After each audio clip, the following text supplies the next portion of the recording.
I'm live. It says I'm live. Let's see if anybody says anything. Hi, everyone. See, I'm backwards up here. Let's see if anybody can hear me. Make sure that my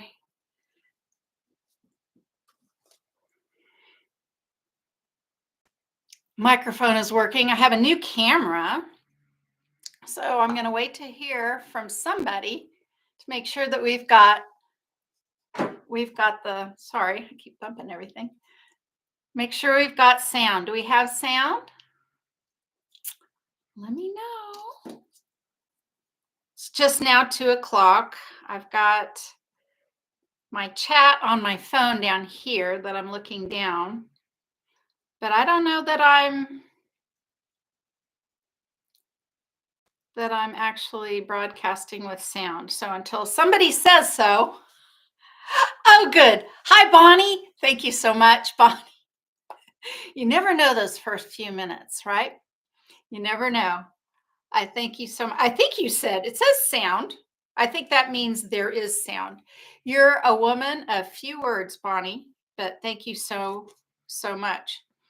So we're going to wait just a couple minutes and have a chance for people to show up. So one of the things I've got here in front of me was a gift.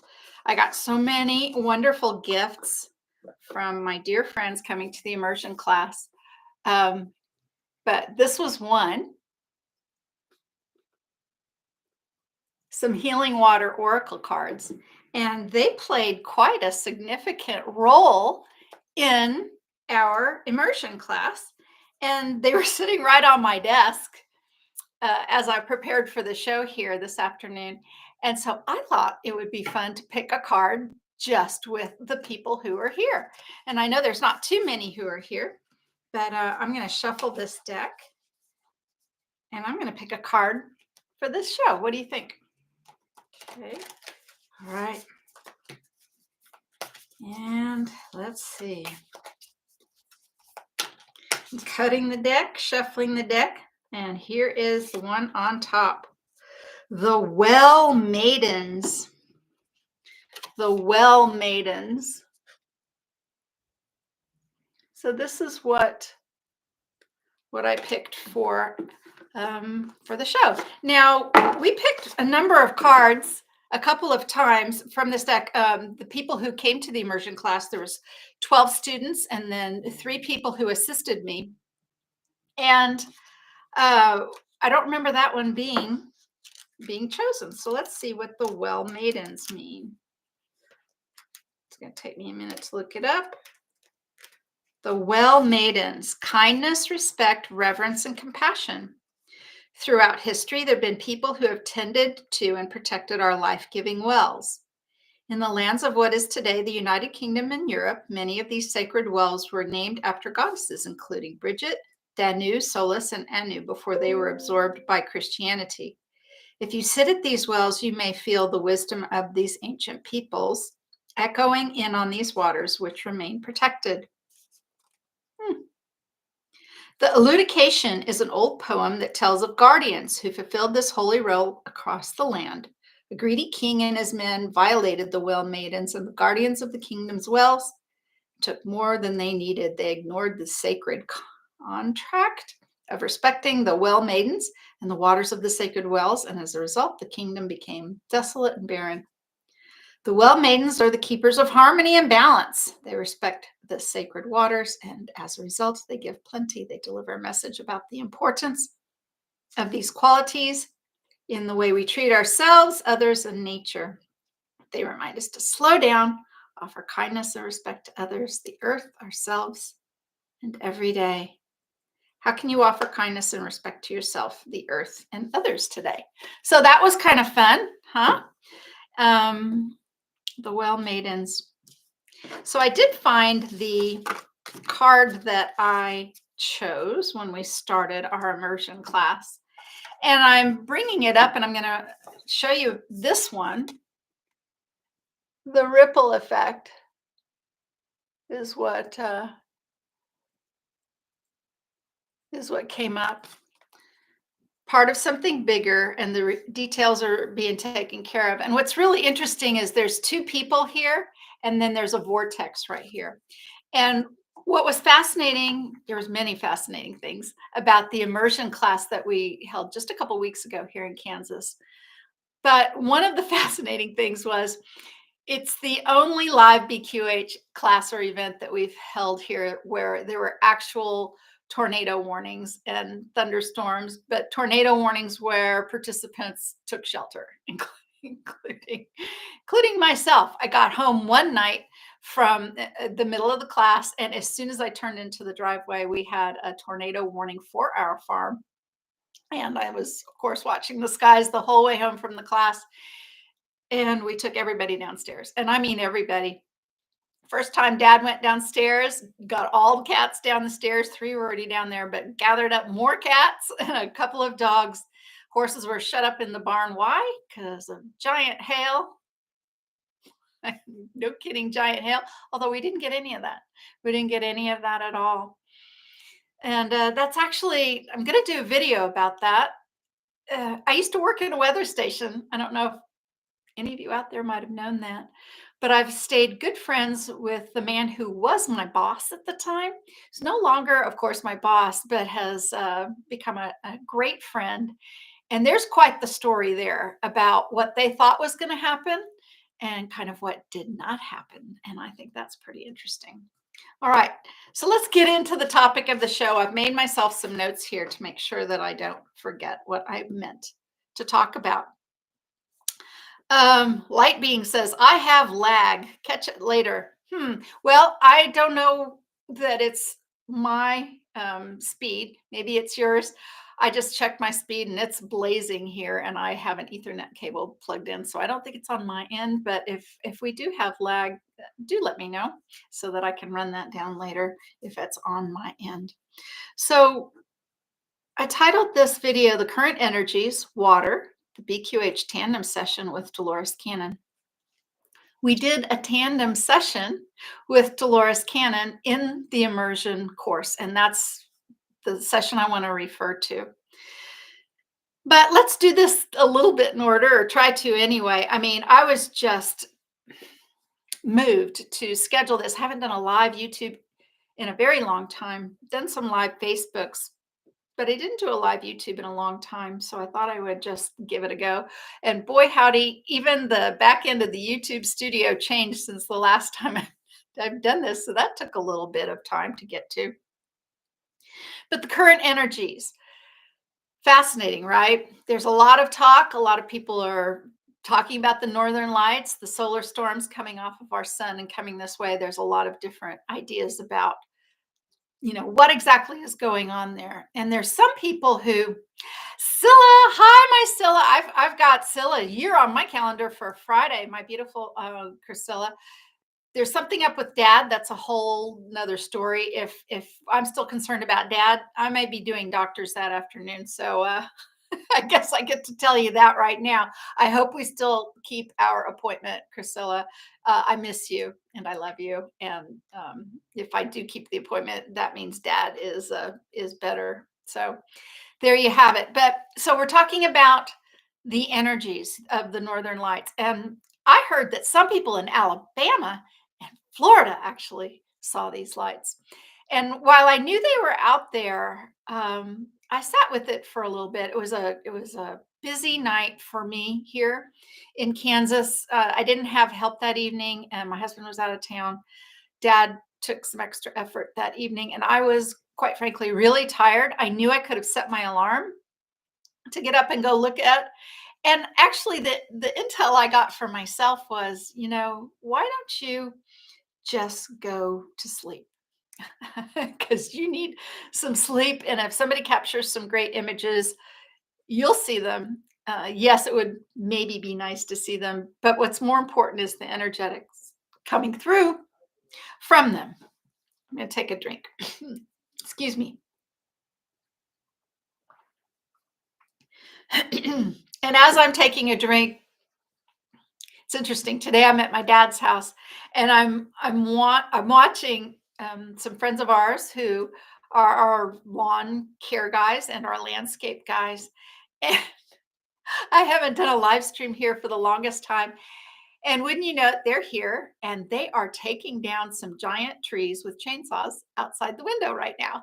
And it was really funny because I went out and talked to them and they said, well, we could stop. I'm like, nope, I'm actually talking about foundational and old things being destroyed and new things coming up. I think your sound effects will be perfect if in fact they're heard over the YouTube.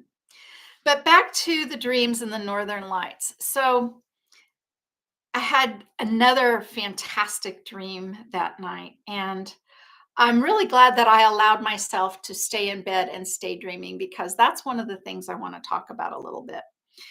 The current energies are shifting us, of course. They are helping to dissolve these older structures. They're helping to dissolve things in us that we are hoping to shift. And I feel it palpably. I don't know if you all out there do or not. Let me know.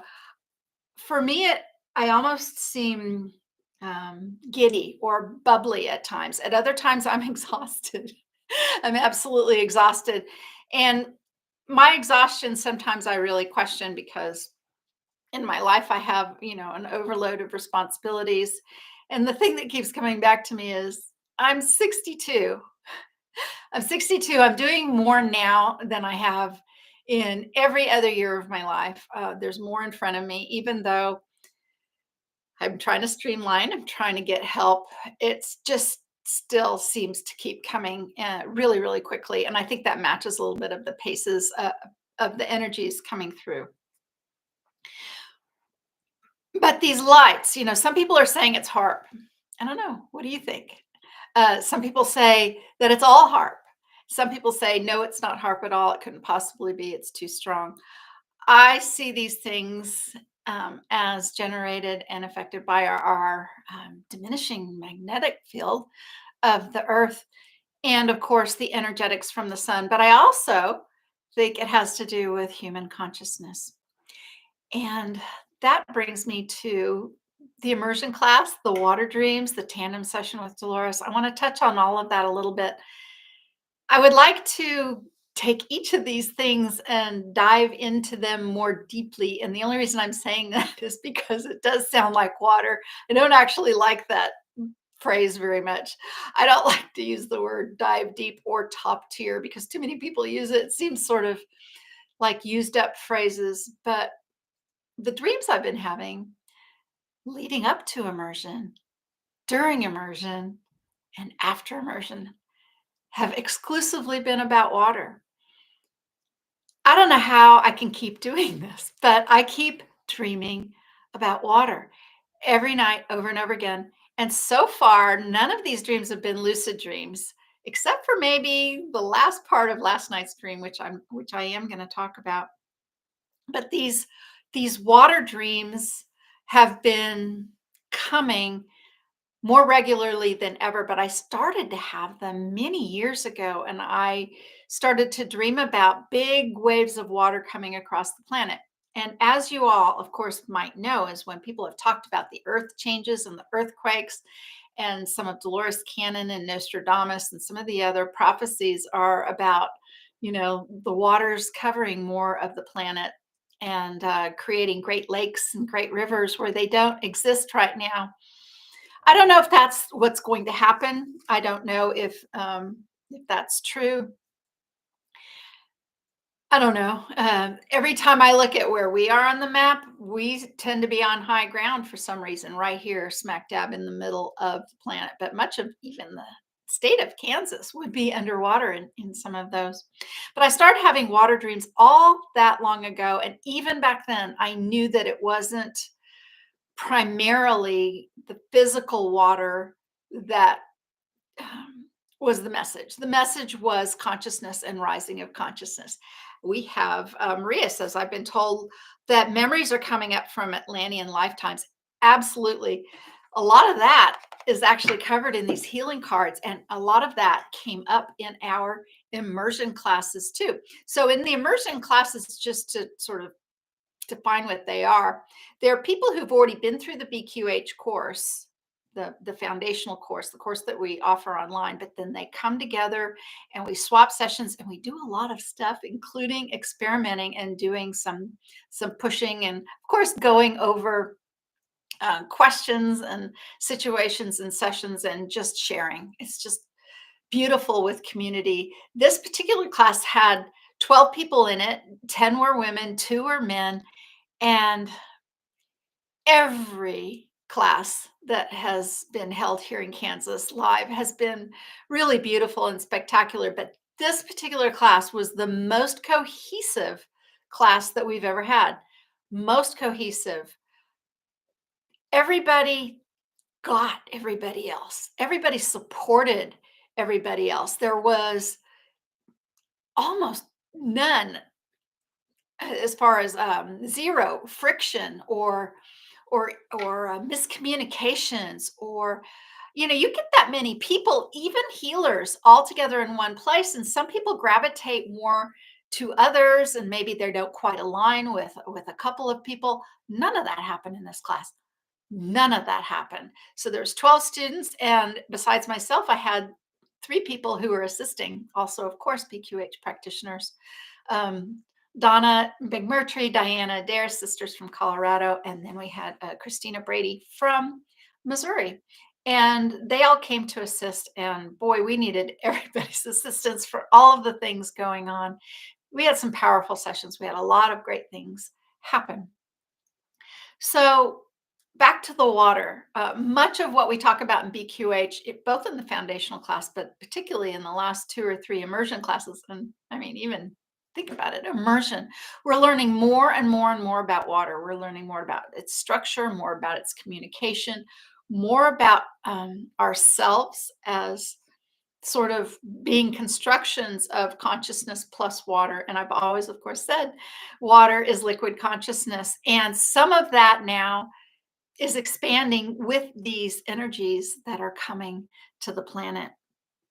So maybe I'll just start by saying and telling everyone a couple of the dreams I've had. So I've had dreams every night, but one of the first dreams I had after the session was all of the students sitting in the circle, sitting in the circle, the portal at a Tieramun farm where we live, which is the place where this light column experience I had many years ago happened, and we marked it, and the the dowsing rods still go crazy around that circle, and we meet in that circle, and a lot of crazy wonderful things happen in that circle, and the final day of class we all head out to the farm and do lots of things in that circle. Sometimes it's sound healing bowls, sometimes it's meditations. We pulled cards this time again, and this particular time um, we had a singer amongst us, and she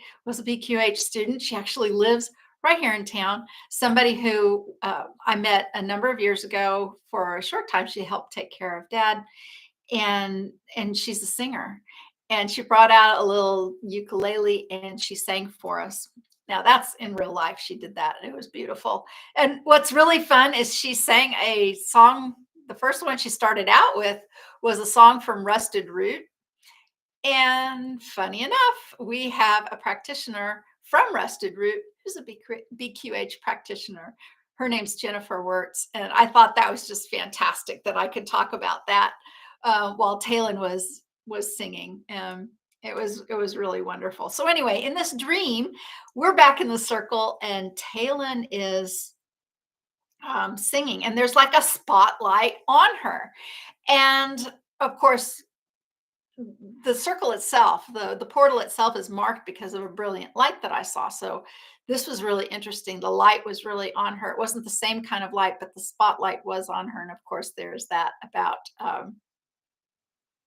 being on stage and a spotlight on her. But this dream had me on the outside of the circle, had the students sitting on the rocks that we've used to mark the spots, and there's 12. And then I was in a bathing suit, and I had shown up, and I was like, I didn't know it was a dream. And I showed up to the circle, and I was looking for the water, and I'm like, there's supposed to be water here. I know I'm supposed to be swimming in the water. What's going on? Where's the water? And I saw Donna and Diana and Christina. They were sort of on the outside of the circle helping. And then all of a sudden, I was feeling very self conscious that I was in a bathing suit and looking for the water when nobody else was. And I felt like I'd gotten something wrong. And then all of a sudden, a ring of water, kind of like a moat almost, but not quite, was on the outside of the rocks. And then I found myself inside swimming around the circle, and then knowing that people would join me soon. And that was pretty much the end of that dream. And it was really a really great dream. And again, like I said, I've had, so what is that, 14, 15 nights since immersion class. I've had a dream every night about water, but I'm only going to tell you about a few. Here's another one. So again, right now I'm in my childhood home. And hi, Elizabeth. Nice to have you here. I'm in my childhood home, and our next immersion class, which will be in October, and oh my goodness, October, life's going to be different then, isn't it? It most certainly is. Anyway, we're having that right here in this house, and I'm very excited about that for a number of reasons. But I've got some work to do. I've got some stuff to move. I want to do some painting. I want to do a little bit more renovation, shall we say, and updating around here before October. And that's certainly in the works. But a number of things are important about immersion being held here.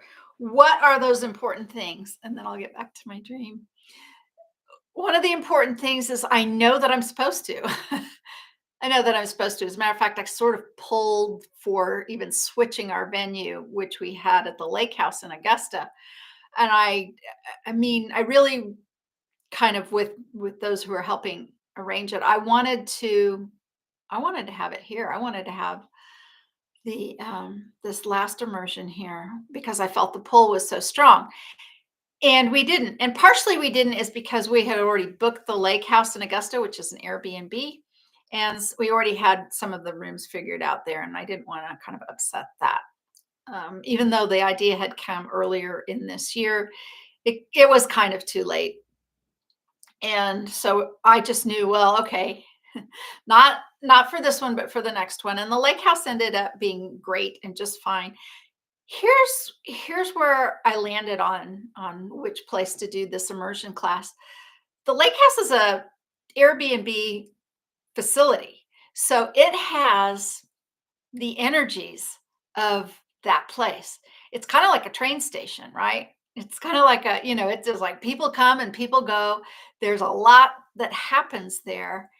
And places retain energy. I mean, yes, you can clear them. Yes, you can you can manage them, but other places retain energy that's fantastic, and that is what I'm sensing will participate and contribute to the class being held here next time.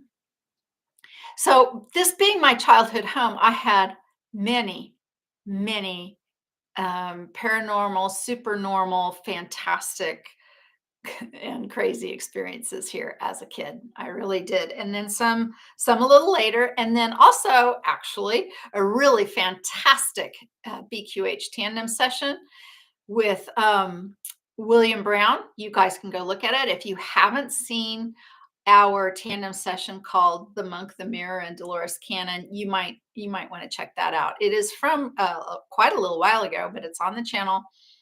And that kind of energy, I know, um, running that through this house is what helps to shift the vibration, keep the vibration here. And of course, we don't have a whole bunch of complete strangers coming in and out of this house. I do my in-person sessions here, but I'm not doing a whole lot of in-person sessions later. The bulk of my practice is online these days, as it is with most BQH practitioners. Okay. And by the way, I think it was the day after that tandem session a while back that I had an absolute fantastic lucid dream about a spaceship landing outside right over there from outside this window that I can see. And I know some off-world communication is more easily had in a place like this than in a more public space that might, an Airbnb might be considered. So there's that. Oh, oh, I thought I saw somebody else pop in. I guess that was another text. Anyway, I wanted to talk about two dreams that I had here, two different dreams here. So one was Donna and Diana were here, and I had just gotten here, and all the windows were open, and it was pouring down rain outside, and all the windows were open. And what I realized what was happening was each one of the rooms was taking the water that was coming in through all of these windows, and we were in charge of sort of creating and funneling all of the water that was coming into the windows down into the flooring of the house underneath the floor. And it was clean, clear, beautiful water. And what we were making sure was that each room had the foundation where this water was underneath it, and that was important for what was going on. And to back up for a minute too, for quite a while, maybe even since last year's last immersion, I've been having, and many of us who've been here participating in immersion have been having these dreams that we've called house dreams. And often these house dreams are having us move from room to room to room and doing projects. And this all seems to fit in as well. And so each room having water under the flooring seemed to be important in that dream. Okay. So the night of the Northern Lights. So that was just Friday night, right? So just this past Friday night, I had this dream, and it was another dream underneath this house where I was outside, I was by myself, and I was making sure that the shallow pool that was underneath the entire house was it was all uptight. That all of the corners were square to the rooms that were underneath them, that they all matched and all of that. And I was just making sure there was no leaks, and my whole business was sort of construction, right? Constructing this underneath Dad's house. So that was another sort of shoring up of getting this place ready. Then that happened on the big night of the Northern Lights here, Friday night. And oh, you know what? I forgot. I need to back up. So the night where the windows were open, and I wrote this note and I just kind of passed it. But that night where the rain was coming in through the windows, I walked out to the back porch and I saw this man standing there, and he had a hat on, and it was he kind of had his face down like that. And I went to go see who this man was. And I walked out, I looked at him, and when he raised up his face and he looked at me, it was Michael Jackson. I've never dreamt about Michael Jackson before, never in a million years, but I'm a huge fan. And I think that man has a very big, very kind heart. And I think anything untoward, you might have heard about him in the past. I don't think actually is real. I think a number of people have been framed or set up these days, and I think he may have been one of them. Just my thoughts. You may disagree. But anyway, Michael Jackson was there. And I looked at him and I was so surprised he was there. Still didn't wake me up from my lucid dream or into a lucid dream. Often that does happen because I'm thinking, you're not you're not really here. But no, not this time. This time it was a regular dream for me. And I was just so happy he was there. And he said, "You all are doing important work here." And that was all he said. And I didn't know what to say. I was starstruck. I was so happy he was there. I couldn't believe it. And then I simply just was trying to be courteous and kind and happy he was there. So I asked him if he would stay for lunch, and he said he would love to. And in my dream, I didn't ask him this, but I thought, well, maybe over lunch, I'll ask if he would like to do a Tandem BQH session. And then that was the end of that dream.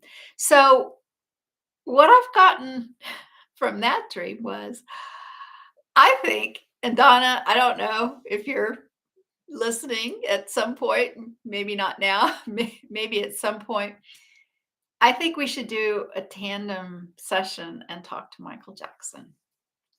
I think that may be what that dream is all about. What do you think? Let me know. So, okay, one more dream, and that's last night's dream. So this is the night of Mother's Day, right? And I still, most of the day, um, I was doing chores and outside things. I haven't been on the computer very much. I actually had to disconnect from doing a lot of computer work since immersion because of how powerful it was for me. And when I say powerful, mostly I'm talking about the tandem session that I had with uh, Donna, meaning she and I were the two laying down having this session. We were the two in trance.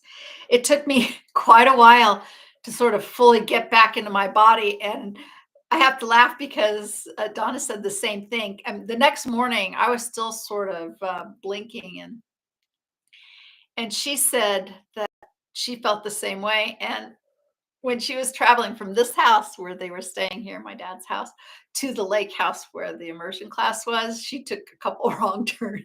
She said she was on a dirt road. They're like, where are we? I mean, from here to the immersion house in Augusta is literally like 3 turns.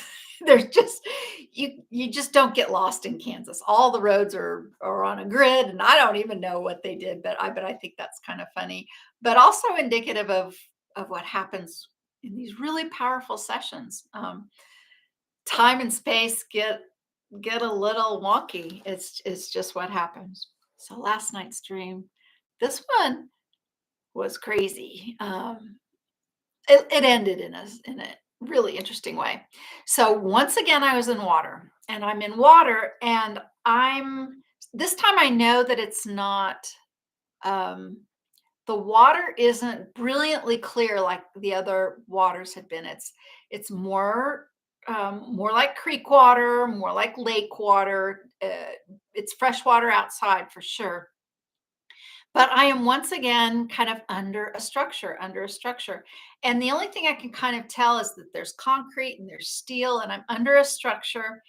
And I realize that it's the natural water coming in under this structure. And part of what I am there to do is to manage the foundation underneath this particular structure or whatever else is going on up there, with the natural water coming in, much in the way that all these other dreams were manifesting. And I was just about done. It was mostly a reconnaissance kind of mission. What's here? What do we need to shore up? What's important to reinforce? That kind of a thing. But I'm, I'm swimming in my bathing suit doing all of this, and but I'm done, and I'm coming up to where I want to pull myself up out of the water and then go report. Hi, Sally. Thank you so much for being here. I'm so happy to see you too. And I'm pulling myself up out of the water. And right as I'm starting, and you know how you do that, you kind of, if you're in a pool or whatever, you kind of get up on your belly. And that's about where I was.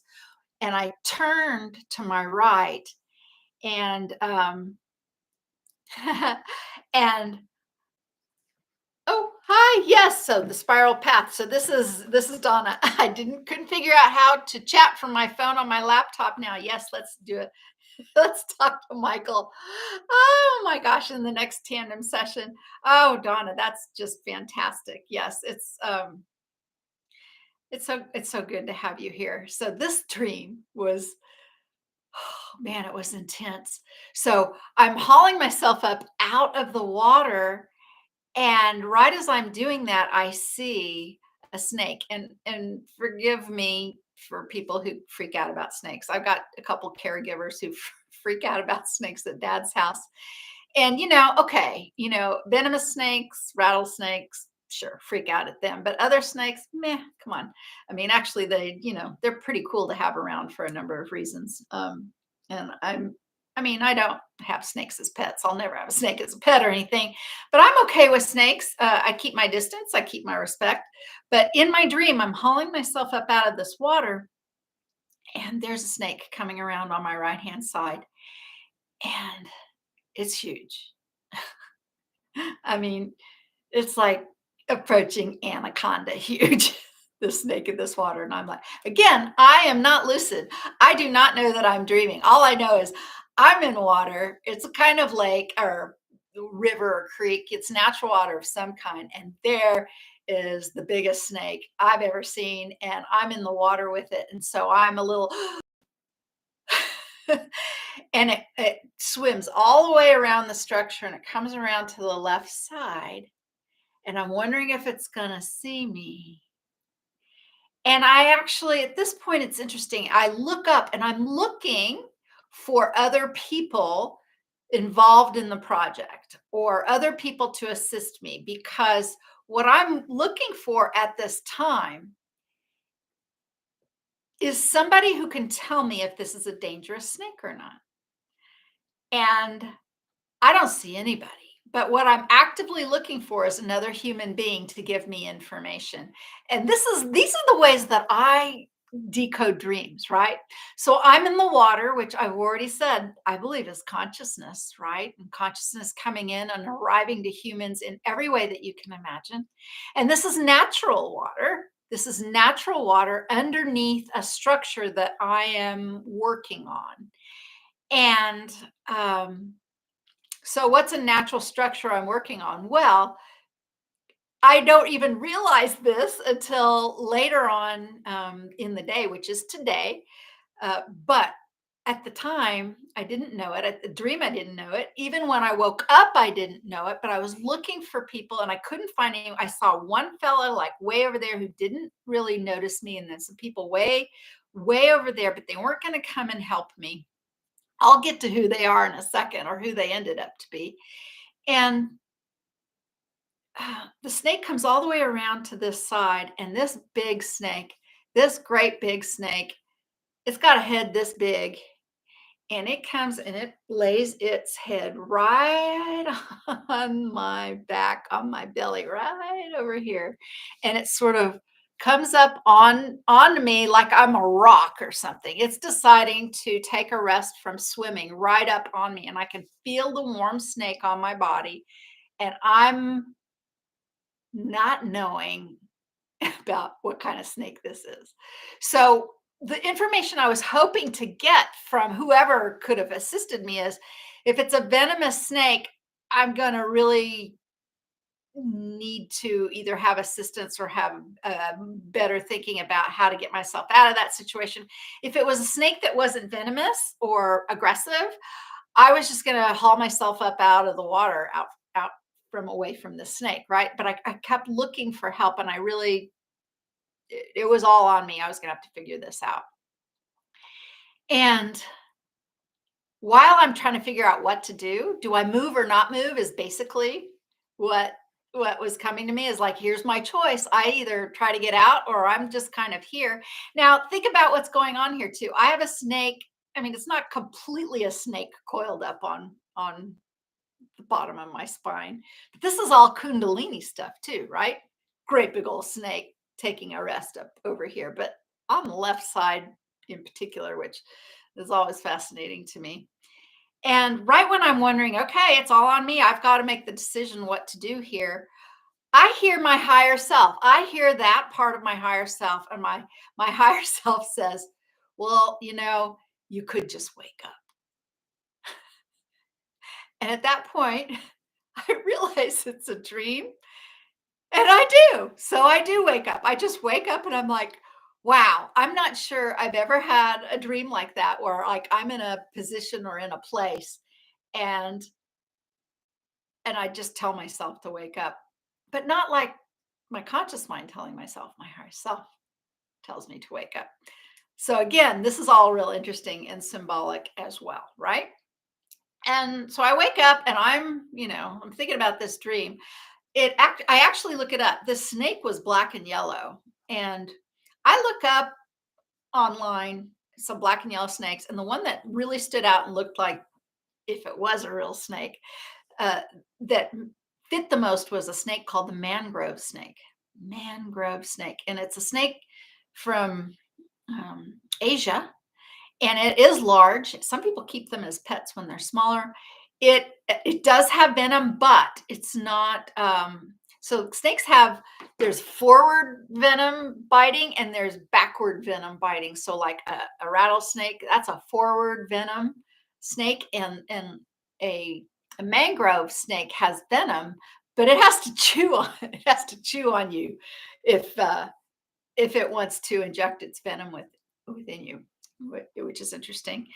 Snake never did any of that to me, of course, in my dream or otherwise. And so whatever. I had my morning. I did the things that I do in the morning, and I headed to the gym. So I've been working out with a trainer for a little while, only 1 or 2 days a week, and so today was one of those days, and that's why I'm a little disheveled this afternoon.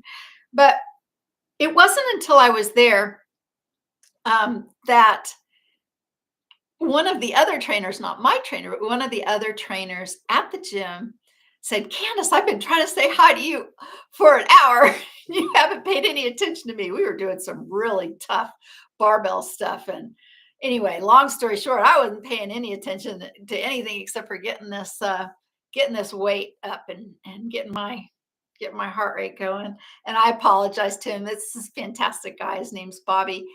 And he walked up and he was just smiling at me. And I looked at him, I was like, "Oh, you're the one who I saw in my dream." I said, I said, I looked at him and I went, "Oh, well, don't take this the wrong way. I had a dream about you last night." Bobby he's the most gorgeous man. He has the most amazing smile. And then I realized where I was, right? That was the gym. That was the gym that I was under. It was a different kind of structure. There was a lot of steel and concrete. It made so much sense. It really plugged into actually what this gym looks like, but it plugged into, again, something then that I was able to talk with my friends there at the gym about, which was this idea of a lot of what's going on in humanity, in consciousness right now, is that we're expanding consciousness, but we are bringing it to us while we are in the physical form, and our physical body is integral in this. Many in the spiritual community sort of, they ignore or push to aside the physical life to experience one in the ethers. And I believe sometimes that's gotten lost. So physical health, vitality, and bringing the consciousness in to the dense human form, which is lightning, but this is part of why we're here. Okay, this is part of why we're here. One of the ways I truly, truly believe you can assist your awakening, assist your ascension, is by taking care of your body. And I've been really focusing on that for about 1 year and 4 months. I got myself into having a personal trainer, even though my husband had been doing it for a while. I was really happy he was, but I thought, well, I don't need that. I work out at the farm. I ride. I carry feed sacks. I hammer stuff. I do stuff all the time. I carry buckets of water. I do all that. And I do. But what I learned was my physical fitness was specific, and there were areas of my physical fitness, especially, I'm in my 60s now, that I could improve, and I had my areas of weakness. And okay, I'm going to take 1 minute to pat my human on the back, my physical form on the back. I have not been very good at lunges or Hungarian split squats. Does anybody out there know what a Hungarian split squat is? Oh my goodness. Oh my goodness.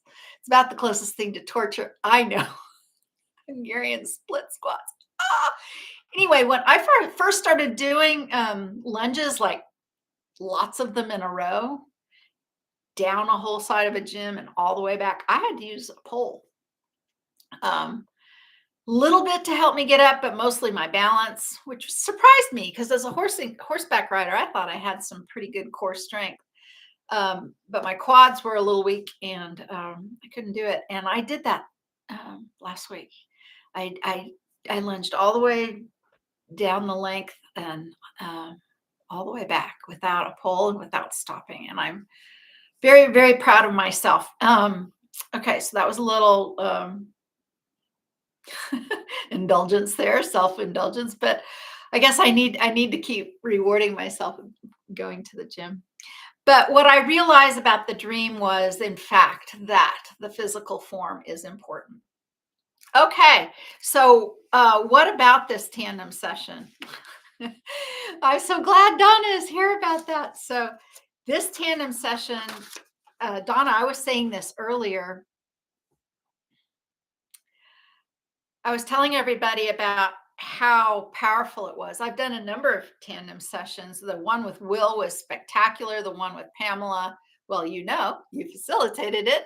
It was crazy. I mean, I have done a few tandem sessions, but this one, even the one with Pamela that brought about her healing and my healing, nothing to sneeze about kind of healings and just very big changes in both of our lives. This one with Donna really, it messed with timelines and getting back into the body and potentials. And I think it's because of where we are, right? It took me a while to reset myself. And I think I'm still affected by what happened. And that was 2 weeks ago. I think it's really enriched some of my nighttime uh, symbolic communication, but also I'm noticing more and more in my physical life as signs. I've always noticed that. I've noticed it more and more, but I'm noticing it since in the last 2 weeks, especially um, significantly. But so let's just briefly, because I know we haven't talked about this publicly or not.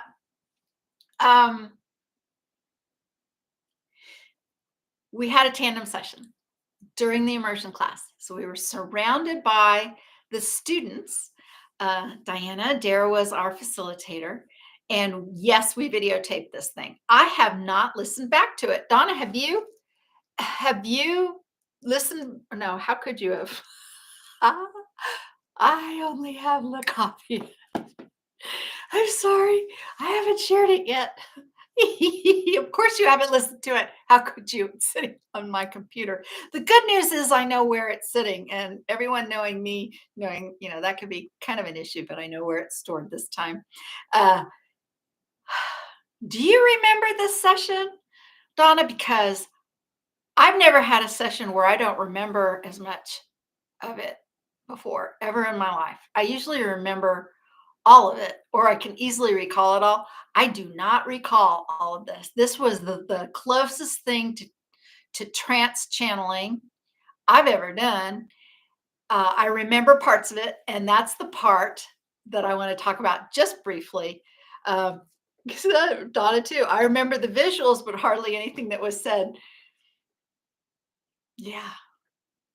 Okay, so I'm gonna start with the visuals, and Donna, you fill in the chat what you remember. So what we ended up seeing was, so the intention of the session, we did water alchemy. This is BQH, so we made an intention for this tandem session, and everyone in the group was invited to also participate in this. And so the intention of the session was simply to connect to Dolores Cannon. Having that intention and having it be wide open has worked for us so many times in the past. We're just going to do that again.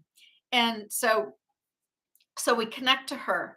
So as we connect to her, Donna and I are laying under a copper pyramid. And oh, look, there's the copper pipes right there. We've got copper pipes right there. And then there's another copper pyramid over here. So unless you've brought me another one, somebody left their copper pyramid here. Did you guys leave your copper pyramid here? Maybe you did. We had two for the tandem session But Donna and I were under one. We had my Amethyst Cathedral geode there, sitting, facing, and we had Diana was in the second one. So we had these two copper pyramids side by side. We had just learned about water. We had just learned about pyramids. That, we had talked about all of these different energetics and spiritual connections with the class. And we just decided to bring all of those elements into this. So again, our intention was to connect with Dolores Cannon. And so we're under this pyramid. And what both Donna and I saw was at the apex of the pyramid, there was like another pyramid that went up that way. And at that point was Dolores Cannon. And from my perspective, while we, meaning let's, say Donna and I, of course, everyone was there and involved, but we were speaking. And then we had a group around us, right? We had an invited group of attendees. And on this other side, in the other perspective up this way, was Dolores Cannon. And she too brought people to watch or to participate or to learn. And this was really fantastic. You can never have too many copper pyramids. I mean, the thing is I saw that one over there, and it wasn't until like I pressed live and I saw like the angle of this camera, and anyway, it was just such a joy, just so humorous and kind of all kinds of fun. Because I was plugging in the Ethernet cord over there. Anyway, we have Dolores Cannon at that apex, right? And we're down here. So she's like the spokesperson of that realm. But Donna and I were sort of like the spokesperson people of this realm. There was this communication thing going. And there's a few things I remember about it. We are definitely going to share portions of this, if not the whole thing. Some of it I don't know if we're going to be able to translate it. And why is that? Because I remember whispering. Like this. I don't know. Did you guys hear that? I never whisper in a session. I really don't. But at the time I was whispering, I know I was crying. And I know that everyone in that room was crying. I mean, that was so powerful. And I know that what I was crying about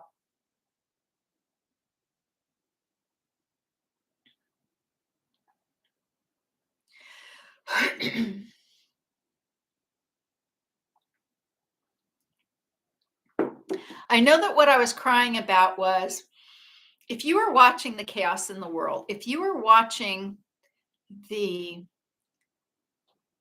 dissolving of the power structures, if you are watching the dissolving of control that's happening on this planet, you know that there are forces, human and otherwise, who are wielding the reins of that control. And at that point in the channeling, when I was whispering, it was basically talking about them, and not in a fearful way, and not in a angry, you've been doing this crap to us for so long way, but in a way of the most powerful thing that we could do was recognize the love that was needed to help dissolve all of that. And not as in the other that needed dissolving, but as the negativity that we've all participated in, experienced, manifested, and foisted upon others in this life and others. Let's see. And we were all in tears because the message seemed like it came to each of us individually, like she was talking to each of us, although it was to a group. Absolutely. And it's Lisa. Hi, Lisa. Thank you for being here. Yes, and now that brings back another part of this too. So those of you out there who have read, oh wow, I've been doing this for an hour. Okay. Thanks for sticking with me, those of you out there. Whoops, whether it's live or in the future. I know this is starting to get long. Um, those of you out there who've read Dolores Cannon, you know that they talk about them, right? Them and they, and then she calls this the subconscious who knows everything and knows everything about you, et cetera, et cetera. There's a lot of different ways of looking at it. This subject itself could go on for hours, but let me cut to the chase and say what seemed to be part of what was going on in this particular tandem session was there was a part of the same amplitude of they, them that Dolores Cannon had a fabulous relationship with, that maybe here and there some of us did, or now and again some of us did, something about that relationship with that power that manifested so much of all of the things that Dolores Cannon brought about, that's now available to us. It's kind of like she was, she was the scout. She was the consciousness scout. And from where she is right now, I think she's doing a couple of things. And one of them is facilitating our understanding of what's happening on the realm, or one of the realms where she's existing and participating in, and also helping us still down here, but also helping the interface. I really believe she's helping the interface. And I do remember this particular piece of it that came out, because I did say this during the session. Somehow my conscious mind went, oh, you should remember that. And it was something like one of the beings who was there watching Dolores do what she was doing commented, like, part of the group, while it was going on, commented to Dolores, or to even just somebody next to them or within the situation where one of these beings were, and said something like, we've heard about humans and the fact that they are able to bring consciousness to this incredibly dense existence. We had thought that was a myth. Are you catching that?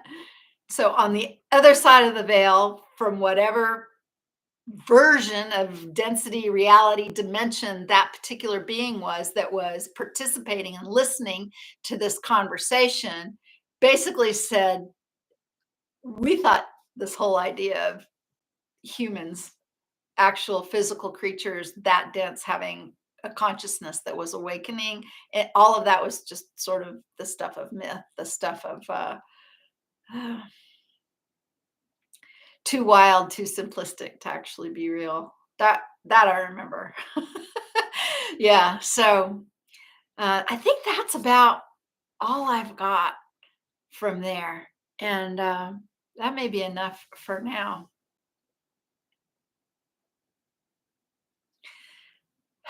This other thing that we did here, right here in this room, was, and it was a year ago that we did this, and Donna and Diana and Iris and um, Will and Allison. Am I forgetting anybody, Donna? But what we did was, please let me know if I'm forgetting everybody. It's my brain is starting to leak like a sieve at the moment.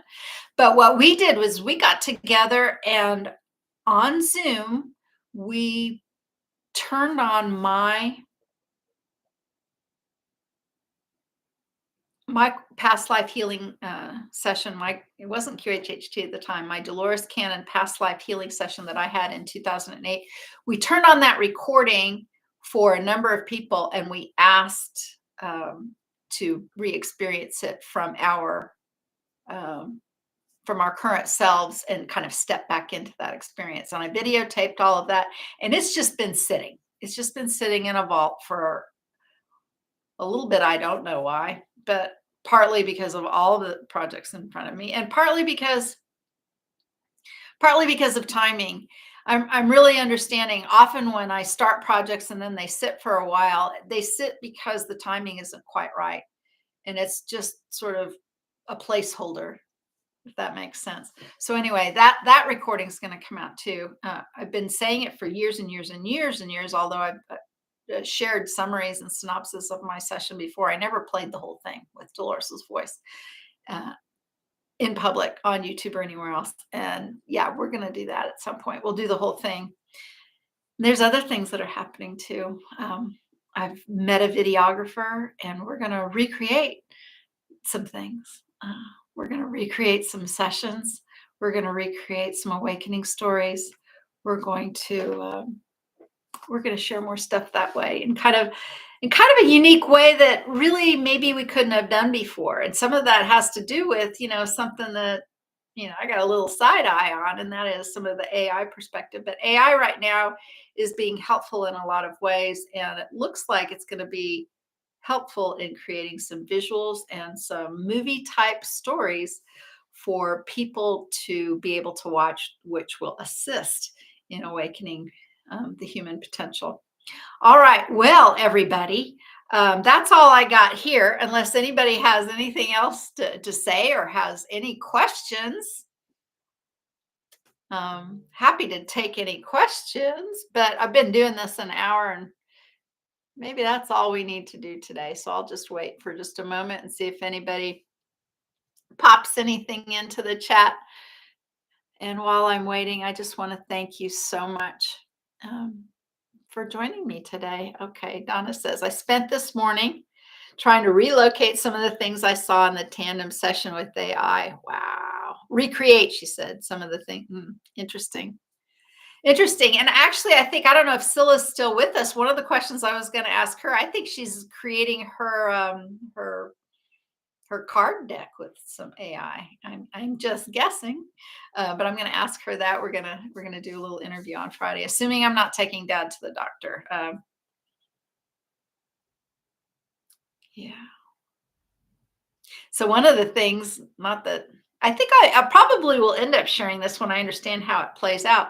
But one of the things I did just on Friday as well was Will and Allison Brown. We had a scheduled appointment to do a channeling from some animal.